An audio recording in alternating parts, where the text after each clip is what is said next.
gravar aqui e compartilhar a tela para nós começarmos a leitura, né?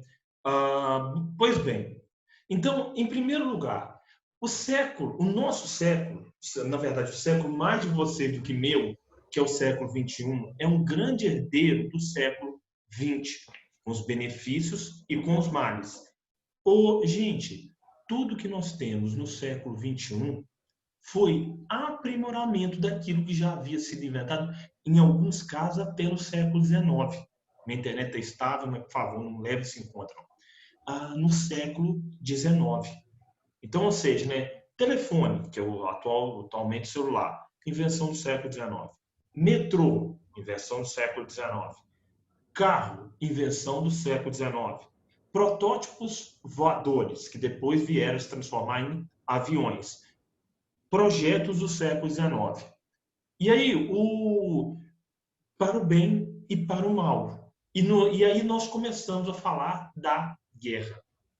Então, ou seja, né? E de certo modo é o que Eric Hobsbawm chama de mundo maior e mundo menor.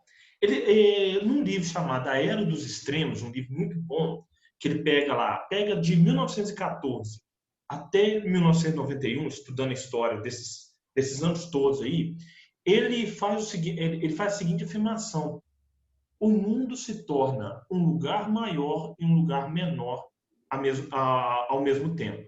Maior por quê? Porque o interior do mundo é cada vez mais explorado. E menor por quê? Porque as distâncias estão cada vez mais curtas. Então, ou seja, né? Só para vocês terem uma ideia, gente, 2 assassinatos de presidente dos Estados Unidos. O presidente Lincoln, quando foi assassinado, segundo esse livro, você teve uma informação que demorou 13 dias para chegar na Europa. Lembrando que o Abraham Lincoln foi assassinado em 1865. Quando o ex-presidente William McKinley foi assassinado, se não me engano, em 1906 ou 1907, essa informação, via rádio, chegou no mesmo dia na Europa. Então, ou seja, a velocidade das informações e das pessoas também aumentou e aumentou muito. E aqui eu vou dar um exemplo pessoal, gente. Aí já que daqui a pouco a gente começa na Primeira Guerra Mundial, mas eu gosto muito desse tipo de assunto. Gente, em 2001 eu vi o segundo avião. Logicamente que eu não vi em Nova York, né? Eu vi pela televisão o segundo avião batendo na torre do World Trade Center ao vivo. Eu vi e falei assim, mas o que é aquilo ali? Replay do primeiro avião batendo e era o segundo batendo ao vivo. Então, ou seja, né, esse mundo do instantâneo, ele começa a ter o seu caráter moldado pelo final do XIX, a gente pode dizer, pela segunda metade do século XIX e pelo início do século XX. E aí, gente, né? E o que isso tem a ver com a Primeira Guerra Mundial? Pois bem, se a vida e a velocidade é em ritmo industrial acelerado, a morte também vai ser. Prazer, Primeira Guerra Mundial. Então, a gente vai começar aqui pelo seguinte. Luiz, faz favor para nós, lê até os antecedentes, fazendo favor. Lê até onde? Cortou, não te entendi. Lê até os antecedentes, aqui, fazendo favor. Beleza. Primeira Guerra Mundial. Século XXI, como herdeiro do século XX. Benefícios e males. Transformação do mundo em uma aldeia global. Primeira Guerra. Última das guerras, a antiga. E primeira das guerras modernas. Até aqui. Então, gente, em primeiro lugar, como eu mesmo falei, benefícios e males. Então, ou seja, para as coisas boas, para a tecnologia e tudo mais, nós somos herdeiros do século XX, final do XIX, início do XX. Para as coisas más, né, para a destruição de florestas, destruição de recursos naturais, também. Então, esse é um primeiro ponto. Um segundo ponto, o que quer dizer a expressão aldeia global? Significa que o mundo, com aquela ideia de mundo maior, está se tornando cada vez mais conectado. Então, ou seja, né, e o que é uma aldeia? Uma aldeia é um lugar onde todo mundo se conhece. E o globo terrestre acabou por se tornar uma aldeia. Então, meninos, eu não sei aonde vocês estão, mas nós estamos tendo aqui uma comunicação instantânea. Eu aqui da minha casa, vocês da casa de vocês, alguns em Manhuaçu, outros em Santana, outros nos arredores aqui, estamos tendo uma comunicação instantânea. Então, o que aconteceu a partir do movimento chamado globalização? As fronteiras foram dilatadas. Esse movimento já acontecia desde a invenção do telefone. Mas com a globalização, principalmente, isso acaba por se dilatar. E aí, pegando na Primeira Guerra, gente, nós temos a expressão última das guerras, a antiga, e primeira das guerras modernas. O que isso quer dizer? O que essa frase, como interpretar essa frase? Por que a última das guerras, a antiga? Porque você tem determinados gestos de nobreza e cavaleirismo dentro dessa... Meu Deus, a internet me ajuda. Dentro da Primeira Guerra. 2 exemplos. O primeiro, Natal de 1914. O que acontece no Natal de 1914? Soldados escoceses, soldados alemães e soldados ingleses se reúnem no fronte de batalha no Natal. Hasteiam uma bandeira branca e ali eles sentam, ceiam e comemoram, mesmo naquele clima belicoso.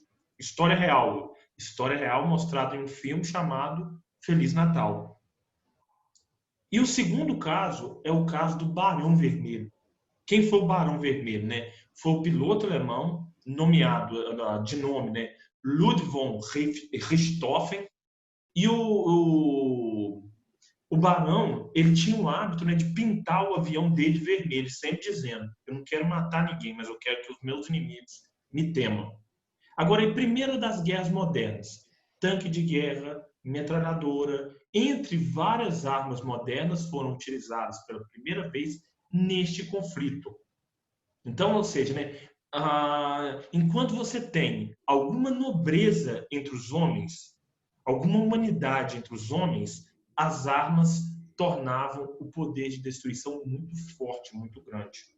A Primeira Guerra Mundial, segundo alguns números falam, né, ela deixou um saldo de 16 milhões de mortos em quase 5 anos de conflitos. E, Luiz, agora eu lembrei, eu já vi esse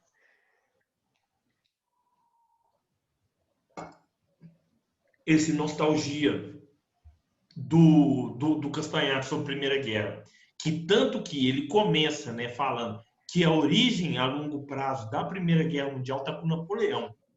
E aí nós vamos ver aqui os antecedentes e vemos sim que ele não está errado, ele fez uma boa pesquisa histórica. Pode ler para nós, fazendo um favor, os antecedentes até 1.1, as potências europeias em 1900. Os antecedentes: Congresso de Viena, 1815, e hegemonia marítima inglesa. Crescimento e fortalecimento da Rússia e da Áustria. Unificação da Itália e da Alemanha e corrida imperialista. Desmembramento do Turco-Otomano. Ok? Então, em primeiro lugar, que nem eu falei, o que Napoleão tem a ver com a Primeira Guerra Mundial? Antes da Primeira Guerra Mundial, nós podemos colocar que o último grande sacode da história europeia, a última grande mobilização de grandes exércitos na Europa havia acontecido com Napoleão. Depois de Napoleão e o Congresso de Viena, eventos isolados. Por exemplo, né, vimos em aulas passadas a Guerra Franco-Prussiana. Entretanto, né, aqui você tem uma certa paz que, podemos dizer assim, né, coincidia com os avanços da Inglaterra. Venceu. Agora eu tava desanimada. Vou lá tomar um banho. Posso pegar? Carregou muito. Carrega um pouco, que eu vou levar meu celular. Acho que só vai eu e o Arthur, Eduardo. Gente, desliga Não vai, não? o microfone. Pra ele que não vai mais. Por quê? Olha. Gente, presta atenção aqui. A chave vai pra ela. Gente, desliga o Falou. microfone. A Chay deve ir, ela não avisa, mas eu Sim. sempre vai. Pelo visto, só eu e você falam no escritório. O cabelo disse que não vai mais. Com preguiça de AP. Meu Deus. Acho que ela saiu, Flávia. Ah, tá. Aí. Ô, meninos, vamos continuar aqui. Ah, tá. Pode ir. Vamos Ah, eu continuar. não tinha entendido. Pera só. Ela que tá com preguiça de AP. Peraí. Gente, Maria Eduardo, microfone, por Ah, favor. tá. Mandou um grupo de.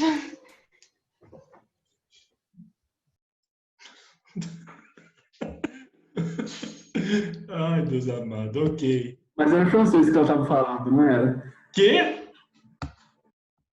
Era francês que ela tava falando, não era? Não sei, não deu para entender. Ô, gente, vamos voltar aqui para a Primeira Guerra.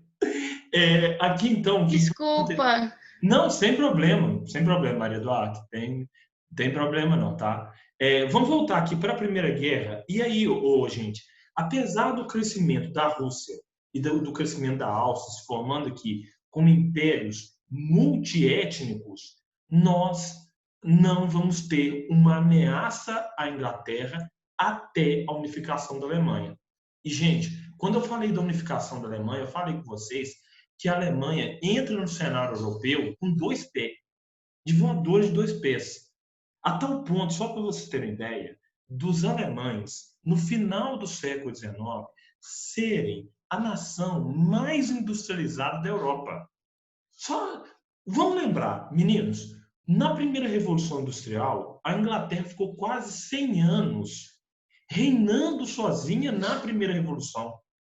E quando a Prússia começa o seu processo de industrialização, foi tão forte, tão intenso, que no final do século XIX, ela se torna uma grandiosa potência industrial. E aí é lógico que a entrada da Alemanha, e principalmente depois da humilhação que ela impôs à França no final da Guerra Franco-Prussiana, vai trazer um certo descontrole nesse equilíbrio que a Europa vivia desde o Congresso de Viena, desde o final da expansão napoleônica. E aí, Rússia, então, se formando um grande império. Áustria, se formando um império multiétnico.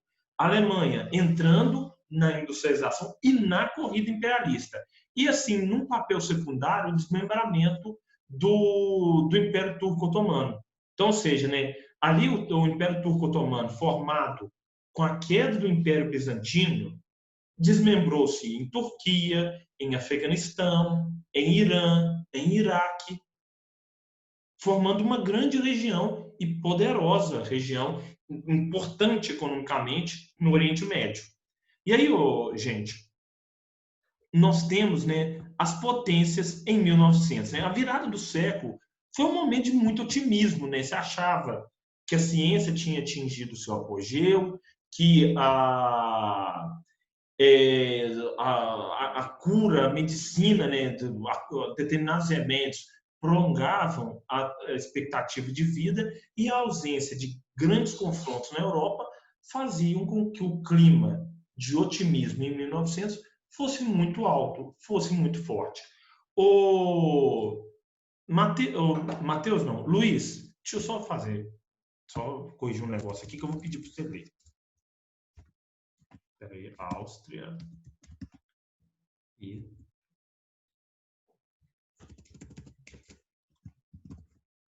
Alemanha. Corrigindo aqui com uma coisa que eu precisava de corrigir há algum tempo. Luiz, lê para nós, até o 2, fazendo favor, as causas da Primeira Guerra Mundial. As potências europeias em 1900. Europa. Hegemonia política e econômica sobre o resto do mundo. Situações conflitantes entre as potências europeias. Inglaterra. Monarquia parlamentar e grande industrialização. Alemanha. Monarquia unificada em 1871, grande desenvolvimento industrial e choques nacionalistas com a Áustria. França. República, apresentando grande desenvolvimento industrial desde 1850 e rivalidade com a Alemanha. Itália. Monarquia desde 1870 e desejosa de incorporar os territórios do Trento e Trieste. alimentava rivalidades externas com a França. Áustria-Hungria, monarquia supranacional e rivalidades externas com a Alemanha. Rússia, monarquia multinacional e protetora dos povos eslavos. Gente, então, lembrando, nós tínhamos aqui a política do imperialismo. E no que consiste o imperialismo? O imperialismo consiste no domínio de uma região sobre demais regiões. E aí existe o imperialismo político direto, como foi o imperialismo que nós estudamos nas aulas passadas, né? O francês e o inglês foram os maiores expoentes desse neocolonialismo ou desse imperialismo do século XIX. E nós temos o imperialismo indireto, como as ações intervencionistas dos Estados Unidos na América Latina. E a situação na Europa é essa. Em primeiro lugar, a Inglaterra, berço da Revolução Industrial, berço da modernidade, chamada de o lugar onde o império, onde o sol nunca se põe. Então, o que isso significava, né? Significava um país com um mercado consumidor externo grandioso. Um país que dominava onde hoje é Índia, Paquistão, Bangladesh, Sri Lanka, Quênia, Tanzânia, com parte do Congo, parte do Egito, parte da China, Canadá. Então, esse grandioso império se dizia dono do mundo e justificava suas ações como sendo o país mais civilizado do mundo. Então, eles tinham o direito de levar princípios civilizatórios às mais diversas regiões. Então, essa era a justificativa civilizacional da Inglaterra para poder dominar outras regiões. Já a Alemanha tinha como trunfo o seu grande desenvolvimento industrial e tecnológico a partir de 1871. E, além disso, né, ela entrava muito forte depois da humilhação que ela submeteu à França na Guerra Franco-Prussiana. Então, desse modo, gente, essa monarquia unificada vai se justificar, né, como um grande império em formação e que queria dominar mais regiões. Lembrando que a Alemanha e a Itália chegaram atrasadas na corrida colonial. Outro ponto, temos aqui também a França, né? Outrora grande inimiga da Inglaterra, uma república apresentando grande desenvolvimento industrial desde a metade do século XIX e intensa rivalidade com a Alemanha. Principalmente por quê? Principalmente pela perda na Guerra Franco-Prussiana. Gente, lembra lá, falei do Congresso de Viena no início da aula. E o Congresso de Viena foi, né, o desfecho das invasões napoleônicas que colocaram em choque francês versus inglês, como sempre foi na Europa. Então, a entrada da Alemanha, o pessoal, desfez essa grande rivalidade secular entre inglês e francês. Agora, o principal inimigo, né, aquele que o francês tinha gana para pegar no campo de batalha, não era mais o inglês, era o alemão. E aí, outro ponto também, né, entra também a Itália, que está no segundo plano, mas ainda tem a sua força, tem a sua presença no cenário europeu, que era uma monarquia unificada desde 1870 e desejosa de incorporar os territórios de Trento e Trieste. A quem pertenciam esses territórios? Ao Império Austro-Húngaro. E aí ela alimentava também rivalidades externas com a própria França. Por conta do quê? Por conta ainda das guerras napoleônicas, né? Quando a Alemanha venceu a Guerra Franco-Prussiana, a Itália dominou a região de Roma, sem o apoio da França. E a França não gostou muito disso, não. Outro império, o Austro-Húngaro. Sim, gente, hoje em dia, Áustria é um país, Hungria é outro. Mas até a Primeira Guerra Mundial formavam apenas um país. E mais, né? Áustria, Hungria, Sérvia Montenegro, Bósnia, dentro desse império multinacional. E algumas regiões, pegando em parte da atual Itália, parte da atual Alemanha. E a Rússia, né? Uma monarquia multinacional. Até hoje, multinacional.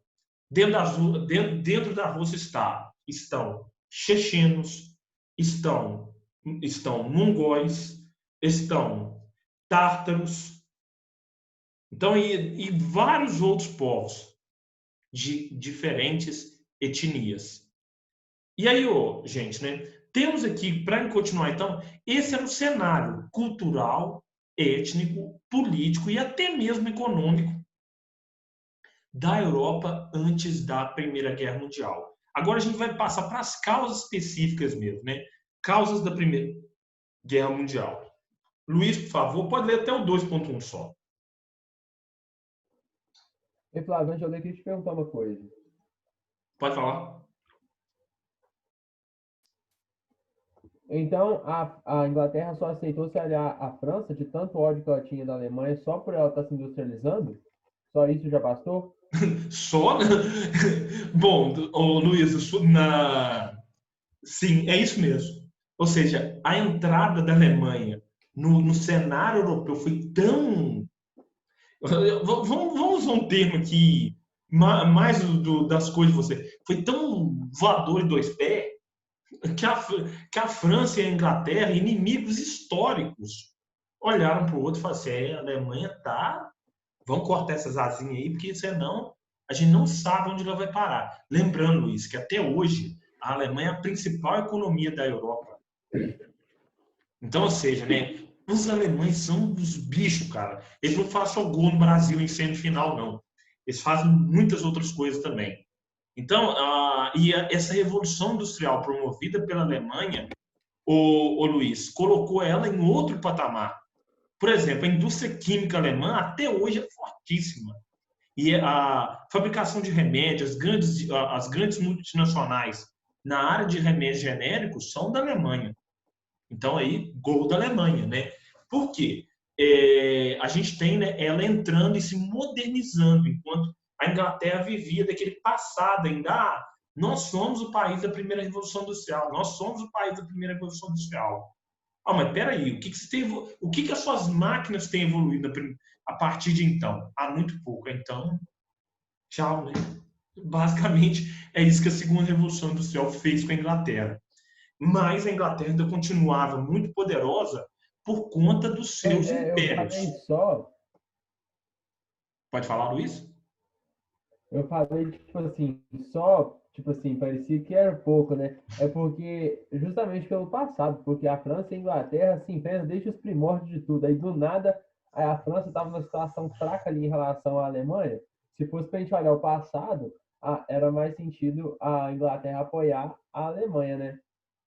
Com certeza, com certeza. E, Luiz, o curioso, essas rivalidades dentro da Europa, elas existem até os dias de hoje. Mas ainda bem que elas estão canalizadas para os esportes, para o futebol, enfim, para outros setores. Mas, historicamente falando, em casos de guerra e outras coisas mais, português não gosta de espanhol, espanhol não gosta de português, espanhol não gosta de holandês, holandês não gosta de espanhol, alemão não gosta de francês, francês não gosta de alemão, inglês não se dá muito bem com francês.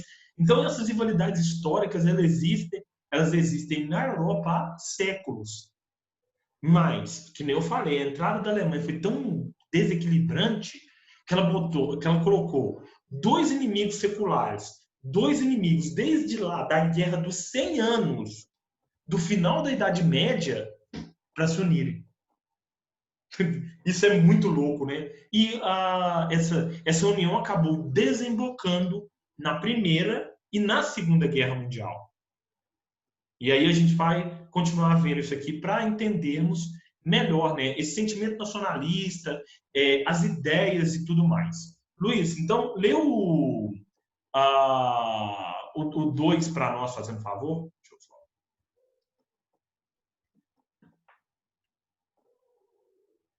Beleza. Você- Período de luta pela hegemonia política e econômica. Imperialismo e exacerbação do sentimento nacionalista como causas principais da guerra. Então, até aqui, né? No século XIX... Pode falar, Luiz? É para continuar? Não pode, só até aqui mesmo. E aí, meninos, prestando atenção, né, que o século XIX é um período de luta e pela hegemonia política e econômica da Europa. E o curioso, outro ponto importantíssimo também, já que ligado a esse momento, depois de séculos de séculos lutando uns contra os outros, o que a Europa enxergou? Que era melhor se unir para combater as novas potências que surgiam no mundo. Eis que surgiu a União Europeia, que tem que tem o seu embrião, né, a sua semente plantada ainda no final da Segunda Guerra Mundial. Mas enxergaram o quê? Se nós ficarmos lutando uns contra os outros, nós vamos empobrecer demais. Então a gente tem que se unir para dar conta de enfrentar economicamente os mercados do mundo. E aí, gente, vamos continuar aqui. Luiz, pode ler para nós até o 2.3, fazendo favor.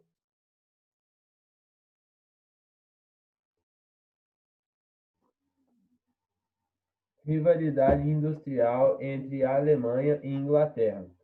Forte crescimento industrial da região alemã desde 1850. Alemanha, 1914.